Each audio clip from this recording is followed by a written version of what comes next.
Nĩ aikari amwe ya kaunti ya Kilifi makiongania mabati ma nyũmba ya thathaitĩ ya Tezoloka itũra-inĩ rĩa Chumani, ĩmwe ya iria ciambũranĩtio nĩ kĩhuhũkanio kĩnene kĩrĩa kĩretwo Yali. Si upepo wa kawaida, ni upepo ambao umekuja na nguvu sana mpaka ikabidi ukang'oa hii mabati.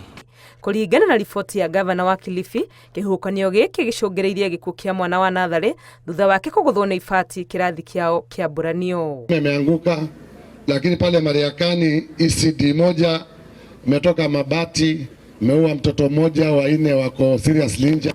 Kuanzia kesho shule zote za ECD, kila mtandao mtakaweza kutumia zifungwe mpaka wiki ijayo. Hamwe na kũhinga thukuru ciothe cia Natharĩ kiumia gĩkĩ, gavana Mung'aro nĩ arutĩte mũkana kũrĩ mũingĩ gwĩthema gũthiĩ gũkuhĩ na iria kuona rĩrĩ na makũmbĩ maritũ. Usiruhusu watoto wenu kukaa karibu na nyumba za mabati, kwa sababu mabati yanatoa. Na wale watu wa baharini, watu wa department, mtangazie watu wote leo pia hakuna kwenda baharini mpaka next week.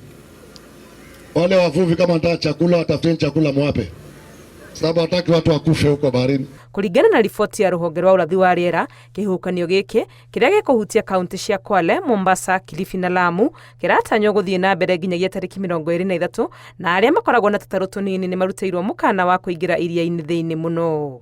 Ngĩribotera Inooro TV, rĩtwa rĩakwa nĩ Wangui wa Mwangi.